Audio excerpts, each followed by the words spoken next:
Welcome to another thing about tartan, and tonight we welcome William Petrie all the way from Canada to tell us his story. William's chair of CASSOC, the Clans and Societies of Canada, and a fellow member of Clan Gregor or Clan Gregor. CASSOC links various clans, Scottish societies and businesses across Canada, and we can't wait to find out more. Hi, pleased to meet you. Lovely to have you with us, William. How is it in Canada today? It's actually a nice, cool, comfortable day. We expect the temperature is going to go up a bit, but it's refreshing.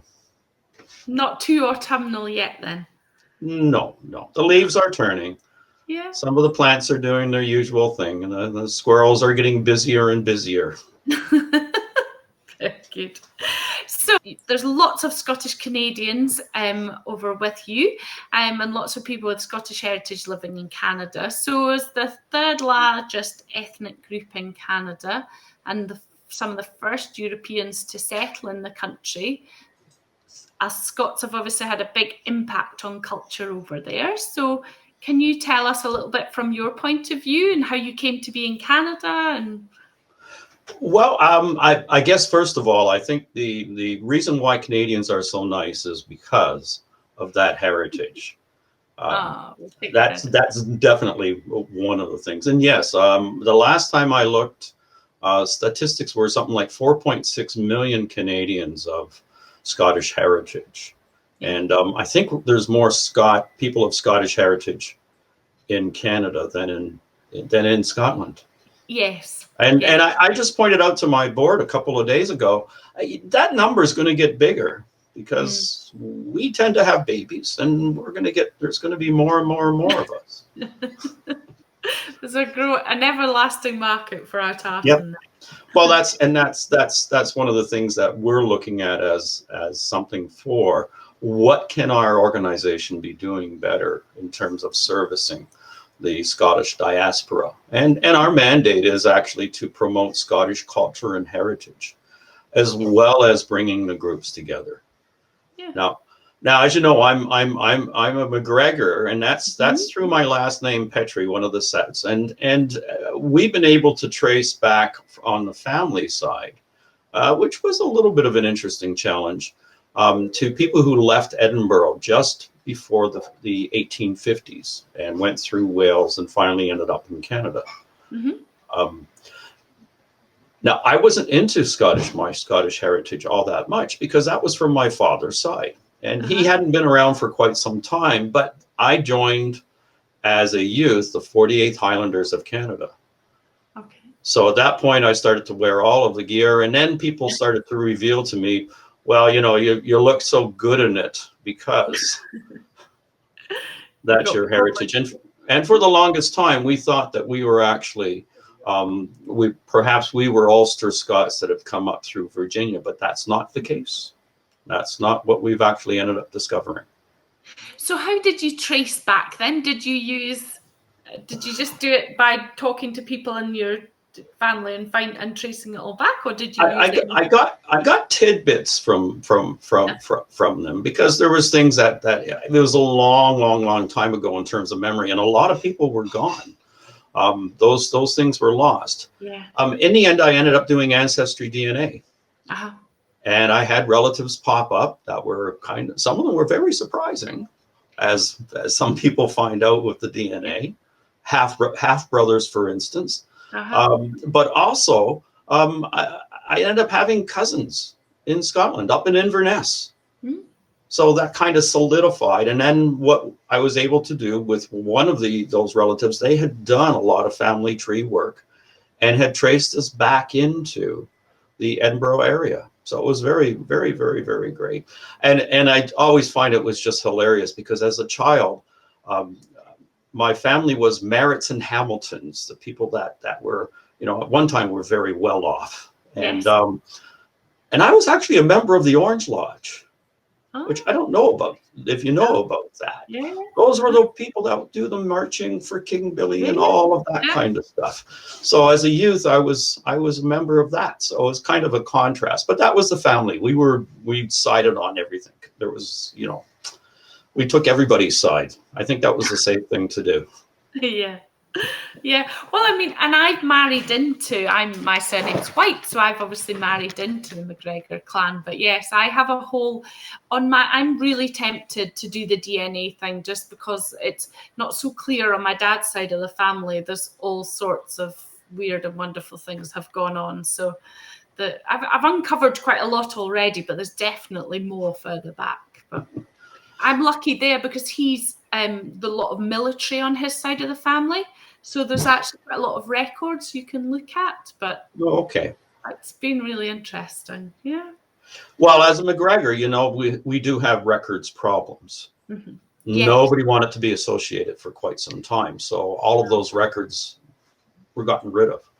So there's and I tell this to people when we're running Highland Games and we're at clan tents, I tell people when they come, don't be surprised, even if you know for sure, because you're typically the mother has been telling you about you being a McGregor. That seems to be the maternal side that carries the oral history. But don't be surprised that when you go back and start looking for the church records and the birth records, they disappear because you were the scourge of Scotland. You were banned. So people got rid of those records. Yeah. Not that we burned any churches. I hope not. But there is a lot of breakage in terms of where those records would have been, and it was just carried on as an oral tradition. So that was one of my questions for you, was whether you go along to the Highland Games. So you then are the one behind the table. Are you helping people to look into their as Clan Gregor? Yes. So can you tell me more about how CASSOC originated and how you first got involved, and what do you actually do? What events are there? And well, CASSOC started off back in the late 70s. The Scottish groups that were in Toronto, they were getting together and meeting, and they decided in the end, they decided to formalize their casual meetings of the different groups into a more structured organization, with the intent too that they'd be able to do things as a group in a more coordinated way. And back in, and I believe it was 76 was when they first started going through the process of getting incorporated, and I should remember the first board meeting was 79, I think. Now, the important thing about CASSOC is that it is the Clans and Scottish Societies of Canada.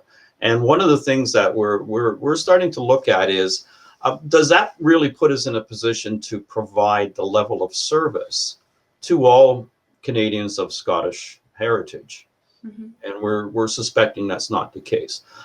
Contrary to somebody like CASSOC, I don't know if you're going to be talking to them, the Council of Scottish Clans, they do have individual memberships. At this point, we don't. So there's a limit. If you're not part of a Scottish society or a business that joins or a clan, then you can't be part of CASSOC.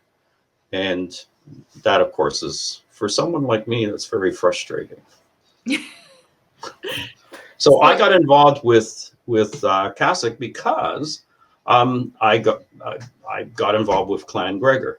Mm-hmm. And became a council member in Canada and the editor for their newsletter. So for people that want to check out the kind of work we do, it's mapleleafmcgregor.ca.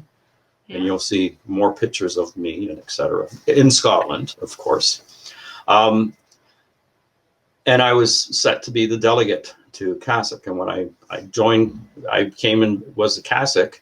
What happened was at an AGM, basically the next AGM, they needed a chairman. So I said, I'm a McGregor. I'll do it as long as I have the help and support, I'll give it a shot. Uh-huh. And that's basically how I've gotten involved. So, of course, I've had the joy of being the chair for CASSOC for, I would say, 3 months before COVID started. Oh, so it's been very exceptional. Yes. And interesting. Not an easy one to plan for. Yeah. So if you're where are you based in Canada then? I'm in the Greater Toronto area. And in fact, if anybody that's been there that's flowing in, I'm just north of the airport, which is very quiet right now. Yeah, well, I'm in Brampton. okay. And of course, in Canada, there's a lot of places with English and Scottish names. So Yeah, Brampton's a familiar name. yeah. I'm in Brampton, Ontario. So I'm thinking you're in Brampton, but your members must be spread. I mean, the area is so vast. It's not like being in Scotland, is it? So how do you cope with that, with them all being spread across such a big geographical area? Well, interestingly, the whole COVID thing has certainly helped. So, for instance, what we did was we were supposed to have our year end is not like most people's. It ends in December. And in Canada, if you're a nonprofit charity or most organizations, you have to have an AGM within 6 months. We were fortunate because our year end is the end of August. So we'd already had our AGM, but we were supposed to have a meeting in June or May or June or July or something like that. And so what we did ended up doing was saying, well, we can't really have the meeting, but we ran a virtual event, a celebration of Highland Games. And what we got was some combination of recorded events and live things that we were doing to let people see, at least see some throwing of the telephone poles and Yeah. and a lot of pipers and actually some great performances by people. And that all worked with Zoom. And that's what we're going to be doing for our AGM that's coming up in November. Now, because of the acceptance of meeting virtually, Yeah. right? I had we had our treasurer that'd been treasurer for the last 6 years. She resigned. She moved on, taking care of other things. And I said, well, this is a good opportunity for us to expand the reach or the participation. So our new treasurer is actually located in Montreal, which is a 5 to 6 hour drive. Quite truthfully, it's driving our bank crazy because they like to say, oh, everybody has to show up to sign. Oh, yeah, you can't do that. It is not going to happen. Hey, we're a national organization, right? Yeah. That doesn't work that way anymore. So, but we got them to figure out how to work through it, which was very good. And that's one of the things that we're looking forward to is being able to now say, hey, you know what? We do have people in British Columbia that when we run our AGM, they'll be able to participate. Yeah. Right. So fortunately, we're not shifted that much in terms of time zones that we've got people that like for the Scottish North America conference that we're planning with the American people. Yeah. We're looking at time frames where we're saying, no, we can't go that late because that's 2 o'clock in the morning for the people in the UK. Yeah, it gets complex. Yeah. Yeah, but I think we've experienced a similar thing in that we obviously like to meet people face to face and do appointments, and people come to the shop, or we've done pop-up events out with yourselves in Canada and the States as well. And then now we can't do that. But actually, because people accept that, then we've done a lot of video calls, teaching people how to measure online. We've done showing them swatches, all sorts. And I think before where people would have said, no, I don't fancy doing that. Now they're like, yeah, okay, right, we'll give it a shot. And it actually works really, really well. So I think it'll be there to stay rather than a temporary thing. Yeah, and I think one of the things that we've noticed, and I think we were discounting this, but I noticed this with my wife does online training for mainframe business analysis and stuff like that. And of course, we just went and closed the office in Ottawa. It was mostly government work. Well, none of them could show up, but she was doing it online. And one of the things I was noticed that was being learned is that you learn when to look and pay attention to all of those little micro movements and that comes with the personal interactions. We discount it. Right. But we're learning now and I found that was one of the things with our recent board meeting was that contrary to earlier meetings that we had, I was much better at looking around and catching the expressions and catching the reactions and it being more as a live thing. You know, not virtual reality yet, and I don't know if we'll ever get there. But I think it's also we're getting that training to be better able to, in an online setting, what I call watch the white of the eyes. Yeah. Right? Because you want to know who's doing what, figuring out who's looking at what and what's going on. Right. Yeah. Yeah, it's just a different way of working, isn't it? Yep. So what does your role involve then? You're obviously leading the operation, dealing with all these changes. So well, as chair, I get to sit back to a certain extent and pose the questions and get people to discuss and watch for the nuances for where we can find something that's gonna that people are going to be happy with. And for the most part, there hasn't been great challenges with that. I would say my biggest thing that I've been doing, though, attending to, is getting people to maintain momentum, because it's easy for us to, you know, get in our caves and as the term I've heard used, the fear-lined cave, where all you've got is these bad news coming in. So, and getting people to realize, no, that's not what we're doing. So I've got the advantage of also being a newsletter editor. yes. And for example, as you saw with if you saw the newsletter that we sent, I took the approach of saying, commiseration is we don't need that. There's enough of the other ones that are all doing that. So let's put in some feature articles from people about genetics and about histories of families, and you know, let the dancers show what they're doing, as opposed to, and that to me is like, this is a new normal. This is a new way of carrying on. And focus on where the light is shining. Yes. And let the shadows will go away. Yeah, I like it. Good, positive. So do you need to be Scottish to join the society then? And so how do people join, and what do they expect from being a member? Well, first of all, it's if we think about, you know, and I'll first relate that back to the concept of clan. Right. And clan, you know, we know the history of the word was probably was Irish, and it meant children, or Gaelic and meant children. But we know that as it rolled through, it ended up being a group of people that had a common bond for a specific purpose, and that was really survival. And what was very often the case was, you would have had no blood relationship possibly to to the other people in the clan or the clan leader. And in fact, there's lots of clans where the leader of the clan or the houses where the leader has nothing genetically to do with the others. They were Norman feudal lords, for instance. So you do not have to, and I've emphasized that with one of my cousins down in California. I said, you know, in the end, the deal always was if you provided allegiance and said that you were part of that, then you became part of that.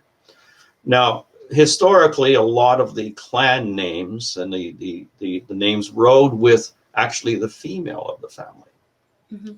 If I went and married into the Clan McKay, I could become Clan McKay by changing my name. That was it. Yeah. Right. I would be, and I think that's the kind of tradition that has kind of spread out with regards to the rest of the diaspora. If you are, and I mean, we have people from all kinds of mixed background that are part of organizations that are clan or Scottish societies. Yeah. It's the common interest and bond. I mean, that's the way humanity works. Mm-hmm. Right. So the question is, no, you don't have to be. Right. Yeah. Right. So for instance, there's people that would be doing Scottish country dancing. Yes. Or learning Gaelic. The last Gaelic Ceilidh that I went to, there was people from all over the world. And if they were to become a member of our organization, then those people would be one of the members of our organization by extension. Yeah. Mm-hmm. Yeah. Part of the clan. So tell us then about your Tartan Day, because CASSOC was you were instrumental in creating the Tartan Day in Well, Montreal. So yeah, first of all, that was quite a while ago. well, yes. The Before concept your for time, Tartan maybe. Day. Now, I'm going to bookend that with the concept for Tartan Day started with down in Nova Scotia. And it seemed like a great way, a good idea, because people were using tartans. There was a provincial tartans. There was all these things. So people were using it. So it was a good way for us to help promote and help identify that people were celebrating Scottish heritage by the use of the tartans to the extent that they were using them. And it was CASSOC that basically pushed it as far as the Ontario legislature is concerned. Yeah. Now, CASSOC went through a period of being pretty quiesced, which is what I'm working to change. And one of the things that we're now looking at is, yeah, you know what? I think we're going to have to do something. We don't know if we're going to be able to do our Kilt Skate, but we can probably end up doing something with regards to Tartan Day in combination of catching up on what we missed last year, which was the celebration of the decoration of Arboroth. Right. So we will be doing something, but whatever form that may take. Yeah, the Kilt Skate. I do. Yes, we did do a feature on that on the blog earlier. Yeah, in the year. yeah. Very cool. I'd like to take part in that one of these days. I think. Not that my Well, I just sent off an email to our organizing fella in Ottawa, saying that yes, one way or the other, we're going to do something for it, something with it. Now, most of the years that we've done it, we've held it in the big skating rink that's out front of our city hall, which is fantastic. We did have one year though where it was, I don't know, minus 40 degrees.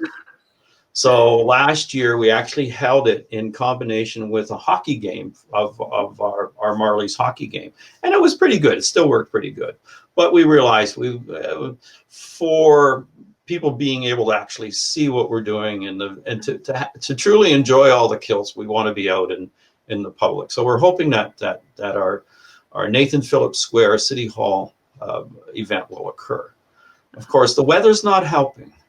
No. Our window for skating outside gets smaller and smaller and smaller. It's getting really squeezed. Yeah. But we'll do it one way or the other. Good. Will not be beaten. So there is a real, going back to the kind of Scottish heritage thing, there is a real trend, I feel now, for exploring your roots and your heritage. And do you think that's going to continue? How do you feel about that? Would you agree?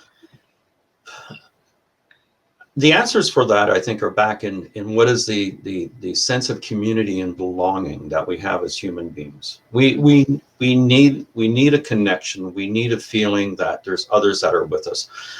Bottom line is that we're tribal people. We are, and there's an author, John Harry, I think he's in Edinburgh, who points out that there's he's postulating that a lot of what we end up seeing as far as mental illness and depression and that comes from not being able to participate as a group, and that may be inherited because, look, when we were running around as a small group out in that savannah, if you subscribe to that, if you got isolated, you were lion food. You should be depressed and be happy when you were with other people. No matter how the hierarchy in that was working. So I think there's one of the key things that makes us human beings is our social connections, our communication. And I think we have, and I talked about this earlier on, I think one of the big evidences of that is why do we have whites in our eyes? Because it's really important for us to be able to communicate, to see, to look, and so forth, right? If you look at the other primates, they're not like that. Domesticated dogs and that social animals, you'll see that's more of a case, right? So I think it's going to grow. I think it's more important to people to have a sense of where they belong, to have something that they can enjoy and they can celebrate. And I'm not so worried about what is the validity, because I think, once we start getting into saying where were the Picts and the Gaels and all of these people, speculative archaeology is really mostly belonging on the fiction shelf. And that's fine. Yeah. Right. Good. So, all of Canada's provinces and territories, except for, how do you pronounce None this? of it. Nunavut. None of it. Yeah. None of it. Of course, there's puns with that. Yeah. So they've all got their regional tartans. I'm wearing my maple leaf. So are the provincial tartans, are they widely used, or do you see more of the actual clan tartans, or? Well, they are used. People will wear their tartans all the time.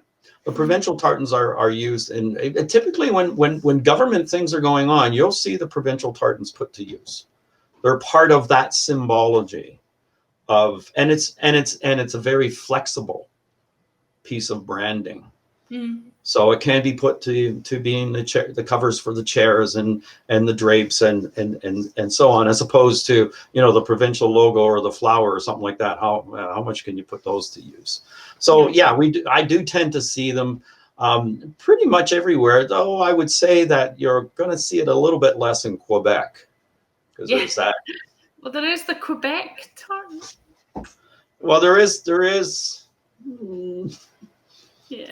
Yeah, but it's not as, but there's conflicts there. But then again, you know, I mean, we have to recognize that the Scots did provide a huge contribution to building what we consider to be the Montreal, and that. Unfortunately, there's always the bad things that happen. There's always the good things that happen, and unfortunately, sometimes there's the uglies that take advantage of it.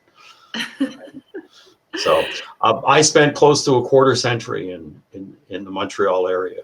That's all my kids are Quebecois. They were born in Quebec. Oh, well, I spent a year there when I was 17. Yeah. I did my final year of school in Montreal. So wow, great place. Absolutely fantastic. Yeah, I loved it. And for me, coming from a very rural area to then going to a city was very exciting. Yeah. So we remind our American friends that if you can't go to Europe, but you can come here, well, Montreal is really getting close in terms of some things as far as European cities. Quebec City, my goodness. I mean, you might as well be, and it's just fantastic. Yeah. No. Very beautiful. Well, we did do the Montreal Highland Games last summer as well. So I was there. Oh, I was there. In fact, our treasurer is one of the key organizers for it. It's Stephen Logan of Clan. Clan Logan. Yeah. Well, he's now our treasurer. Yes, I saw that actually in the newsletter. I think we have a photo of Emily who was with me, with Stephen, and I think with Ted, who's behind me. You got Ted. Ted's here. Oh, so then you've got something from Clan Gregor on that. On Ted. Yes, that's right. I gave him. That's his badge. Where is it? Yeah, I gave him. For Ted, I gave him. I'm trying to remember what it was that I gave him. I gave him. I think I had a bookmark that I made using some leftover tartan. Oh, I think I'll have to check with Emily. Okay. I can't see his bookmark, but he's got all sorts. He's got a Clan Logan badge and a Macaulay one. Yeah. No, he had a great time. So I've got a very northern, very Viking type of physique. I have very short legs. So of course, with my kilt, I had to take it up, and what I had left over, I made bookmarks out of. Oh, brilliant! And that's what I know I gave to Ted at the games. Oh, no, that's a good story. I like that. I will tell Emily. She was behind the Ted idea. So good. So going back to then the maple leaf tartan. So that was an unofficial national tartan for many years. Became the unofficial symbol of Canada. So as a Canadian, how did that make you feel then to see that join? It was great. I mean, we all love maple leaves. Yeah. and maple syrup.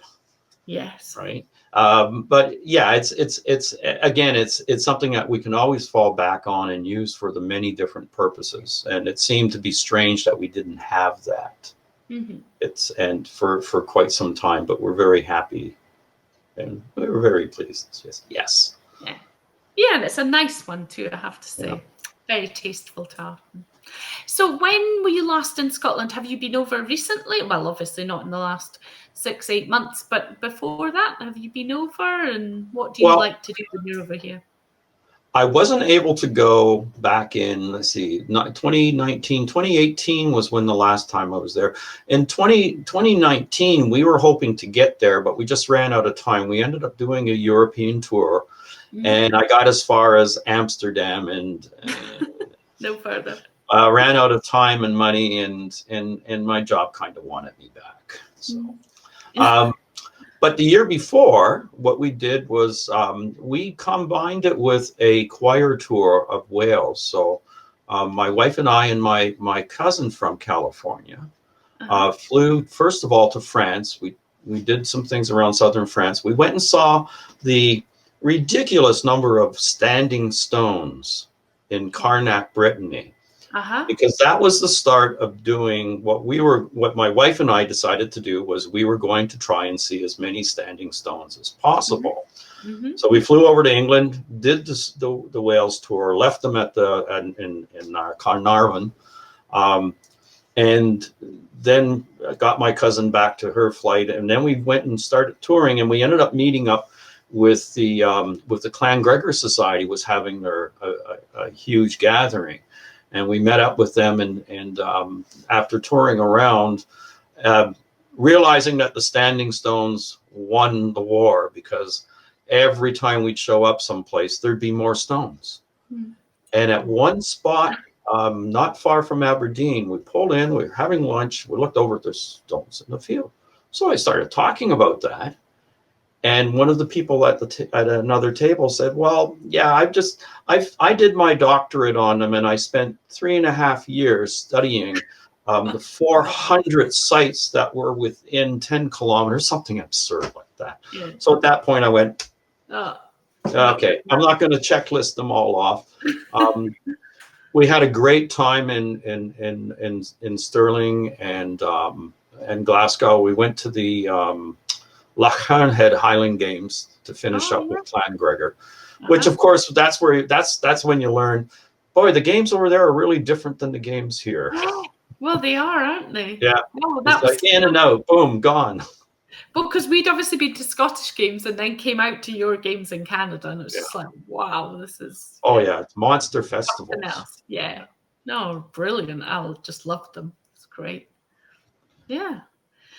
So favorite places to go apart from your standing stones? Well, definitely Edinburgh, Aberdeen, Glasgow.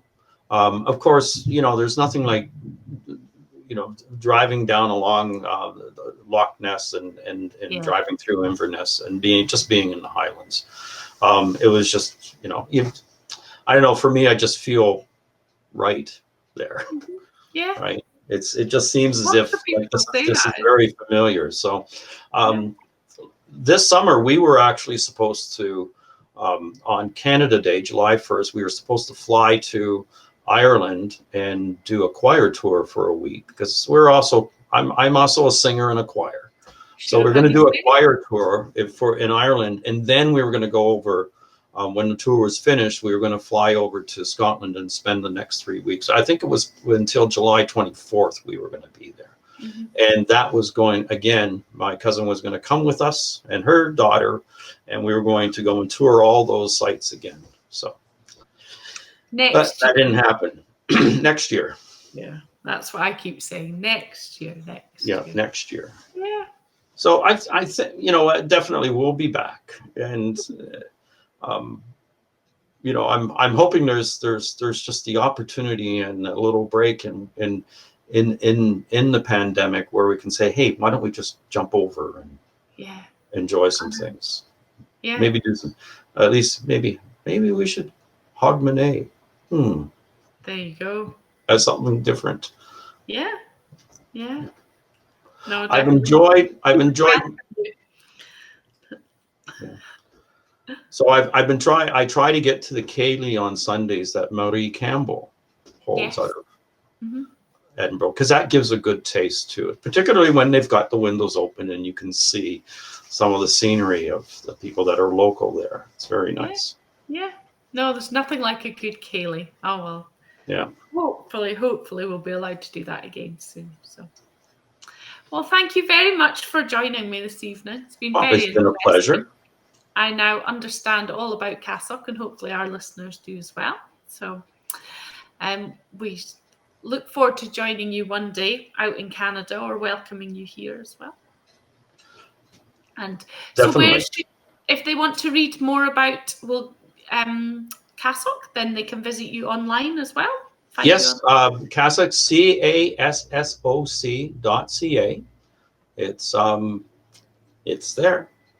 And it is a little bit more clicking. It's an older HTML site, but it works quite fine. And you can get, and all of our newsletters are now online. In fact, we also ship them off to the Library Archive of Canada. Mm-hmm. So definitely, please click around the site, come and see us, see who's, and if you're in Canada or anywhere, if you want to get in touch with the clans that are our members, we provide information on how to join those particular clans and societies. And I would say keep your eyes open, because I got a feeling that the options for membership are going to expand. Yeah, good. Okay, excellent. And thank you very much. It's been a pleasure. Thank you. Yeah, good. Thank you.